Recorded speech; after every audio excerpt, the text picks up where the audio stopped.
নমস্কার বন্ধুরা, সৌমিত্স মম কিচেনে সবাইকে স্বাগত। আজকে দারুণ একটা পনিরের রেসিপি নিয়ে চলে এসেছি। এটা ভাত, পোলাও, রুটি, লুচি, পরোটার সাথে খেতে কিন্তু ভীষণই ভালো লাগে। একবার হলেও বাড়িতে এইভাবে বানিয়ে দেখতে পারেন, আর খেয়ে কেমন লাগলো অবশ্যই কিন্তু আমাকে কমেন্ট করে জানাতে ভুলবেন না। আর আমার রেসিপিটা যদি ভালো লাগে তাহলে চ্যানেলটাকে অবশ্যই সাবস্ক্রাইব করে নেবেন, আর পাশের বেল বাটনটা অবশ্যই প্রেস করে নেবেন, তাহলে আমি যখনই কোনো নিত্য নতুন রেসিপি পাঠাবো সবার আগে আপনাদের কাছে পৌঁছে যাবে। চলুন রেসিপিটা শুরু করা যাক। আমি এখানে 500 গ্রাম পনির নিয়েছি, আর পনিরটাকে এরকম টুকরো টুকরো করে কেটে নিয়েছি। একটু বড় বড় সাইজ করে কেটেছি, আপনারা আপনাদের পছন্দ মতো কেটে নেবেন। পনিরটাকে এবার অল্প একটু লবণ আর হলুদ দিয়ে খুব ভালো করে ম্যারিনেট করে নেব। হালকা হাতে ম্যারিনেট করে নিতে হবে, তা নাহলে পনিরটা কিন্তু খুব নরম, খুব সহজেই ভেঙে যেতে পারে। এইভাবে হালকা হাতে একটু নাড়াচাড়া করে পনিরটার গায়ে নুন হলুদটা মাখিয়ে নিতে হবে। পনিরটা আমার নুন হলুদ মাখানো হয়ে গেছে। এবার একে সাইড করে রেখে ওভেনে একটা কড়া বসিয়ে দেব, দিয়ে একটা মশলা বানিয়ে নেব। একটা কড়াই বসিয়ে দিয়েছি, এর মধ্যে দিয়ে দেব 5টা এলাচ, 20টা মতো দিয়ে দেব গোলমরিচ, 4টে দিয়ে দেব শুকনো লঙ্কা, 1 চামচ দিয়ে দেব গোটা ধনে, আর 1 চামচ দিয়ে দেব গোটা জিরে। দিয়ে এই গোটা মশলাগুলোকে খুব ভালো করে নাড়াচাড়া করে 2 মিনিট ভেজে নেব। তবে পোড়া পোড়া করে ভাজবো না, হালকা একটু নাড়াচাড়া করে একটা সুন্দর ফ্লেভার আসা পর্যন্ত ভেজে নেব। খুব বেশি পুড়িয়ে ভাজলে কিন্তু মশলার ফ্লেভারটা চলে যাবে। এইভাবে একটু নাড়াচাড়া করে ভেজে নিতে হবে। মশলাটা 2 মিনিট মতো ভাজলেই হবে। মশলাটা ভাজা হয়ে গেছে, এটা নামিয়ে এবার মশলাটাকে ড্রাই রোস্ট করে নেব। ওই কড়াতেই দিয়ে দেব 1 টেবিল স্পুন রিফাইন্ড অয়েল।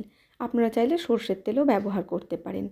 দিয়ে খুব ভালো করে যে ম্যারিনেট করে রেখেছিলাম পনিরগুলোকে, সেগুলোকে দিয়ে উল্টে পাল্টে নাড়াচাড়া করে একটু লালচে রং ধরিয়ে ভেজে নেব। খুব বেশি ভাজার দরকার নেই, খুব বেশি ভাজলে কিন্তু পনিরটা শক্ত হয়ে যাবে। এদিকে পনিরটা ভাজা হতে থাক, আমি আরও একটা মশলা বানিয়ে নেব। আমি এখানে 10টা মতো গোটা কাজু বাদাম নিয়েছি, আর দিয়ে দেব 2 টেবিল স্পুন এখানে টক দই। দিয়ে খুব ভালো করে স্মুথ একটা পেস্ট বানিয়ে নেব। পেস্টটা আমার বানানো হয়ে গেছে। এদিকে কিন্তু পনিরটাও আমার বেশ লালচে রং ধরিয়ে ভাজা হয়ে গেছে। পনিরটাকেও উল্টে পাল্টে লালচে রং ধরিয়ে ভেজে নিয়েছি। এবার পনিরটাকে তুলে নেব। এইভাবে কিন্তু হালকা করেই পনিরটা ভাজতে হবে, খুব বেশি পনিরটা ভাজা যাবে না। পনিরটা ভাজা হয়ে গেছে, এবার পনিরগুলোকে সব তুলে নিলাম। তেল ঝরিয়ে পনিরটা তুলে নেওয়ার পর ওই তেলেই আমি আরও 1 টেবিল স্পুন মতো রিফাইন্ড অয়েল অ্যাড করে দিয়েছি। তেলটা গরম হয়ে গেলেই ওর মধ্যে দিয়ে দেব গোটা গরম মশলা ফোড়নে। আমি এখানে 4টে এলাচ, 4টে লবঙ্গ আর একটা দারচিনি স্টিক ব্যবহার করেছি। খুব ভালো করে 30 সেকেন্ড মতো গরম মশলাটাকে ভেজে নিতে হবে। এতে খুব ভালো কিন্তু একটা ফ্লেভার আসবে। গরম মশলাটা খুব ভালো করে ভাজা হয়ে গেছে, আর কাজু বাদাম আর টক দইয়ের যে পেস্টটা বানিয়ে রেখেছিলাম সেটাকে দিয়ে দিলাম।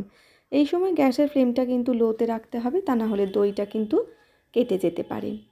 আর দই ব্যবহারের সময় কখনোই কিন্তু ফ্রিজের ঠান্ডা দই ব্যবহার করবেন না, তাহলে কিন্তু দইটা খুব সহজেই কেটে যাবে আর সেটা দলা পাকিয়ে যাবে। খুব ভালো করে কিন্তু দই আর কাজু বাদামটাকে কষিয়ে নিতে হবে। যতক্ষণ না মশলা থেকে তেল ছেড়ে দিচ্ছে ততক্ষণ পর্যন্ত খুব ভালো করে কিন্তু কষাতে হবে। লো ফ্লেমে খুব ভালো করে আমি মশলাটাকে কষিয়ে নিলাম। খুব ভালো করে মশলাটা কষানো হয়ে গেছে। এবার আমি এর মধ্যে দিয়ে দেব ড্রাই রোস্ট করে রাখা মশলা থেকে 1 চামচ মতো আমি মশলা দিয়ে দিলাম। দিয়ে খুব ভালো করে কষিয়ে নেব। খুব ভালো করে কষিয়ে নিতে হবে, যাতে মশলাটা খুব ভালোভাবে কষে গিয়ে সুন্দরভাবে তেলটা ছেড়ে দেয়। এইভাবে কিন্তু তেলটা ছেড়ে দিলে বুঝতে হবে মশলাটা খুব ভালোভাবে কষে গেছে। মশলাটা খুব ভালোভাবে আমার কষানো হয়ে গেছে। এবার আমি দিয়ে দেব স্বাদ অনুযায়ী লবণ। লবণ দিয়ে দিলাম, লবণটা দিয়ে একটু নাড়াচাড়া করে নেব। একটু নাড়াচাড়া করার পর এর মধ্যেই দিয়ে দেব ভেজে রাখা পনিরগুলোকে। ভেজে রাখা পনিরগুলোকে দিয়ে খুব ভালো করে মশলার সাথে মাখিয়ে নিতে হবে। পনিরগুলোকে দিয়ে দিলাম, দিয়ে খুব ভালো করে মশলার সাথে কষিয়ে নেব। খুব ভালো করে মশলার সাথে কষিয়ে নিয়েছি। এইভাবে কিন্তু একবার হলেও বাড়িতে বানিয়ে দেখতে পারেন, খেতে ভীষণই ভালো হয়। খুব ভালো করে কিন্তু কষানো হয়ে গেছে। এবার আমি এর মধ্যে দিয়ে দেব 1 কাপ পরিমাণের দুধ। দুধটাকে দিয়ে খুব ভালো করে ফুটিয়ে নিতে হবে। তবে আপনারা যদি দুধ ব্যবহার করতে না চান তাহলে নাও করতে পারেন, তাহলে টক দইয়ের পরিমাণটা একটু বেশি দিতে পারেন। দুধটাকে দিয়ে খুব ভালো করে কষিয়ে নিয়েছি।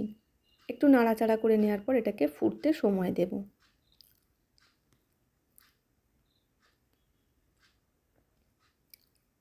খুব ভালো করে কিন্তু মশলাগুলো মিশে গেছে। এবার এটা 2 মিনিট মতো ফুটিয়ে নেব। 2 মিনিট হাই ফ্লেমে ফুটিয়ে নিয়েছি। একটু দিয়ে দেব চিনি।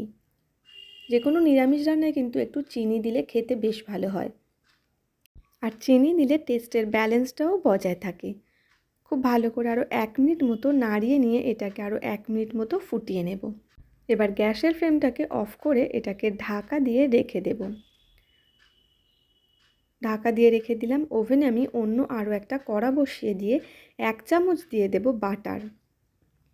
বাটারটাকে দিয়ে বাটারটা একটু মেল্ট হয়ে গেলেই আমি এর মধ্যে দিয়ে দেব 2টো কাঁচা লঙ্কা।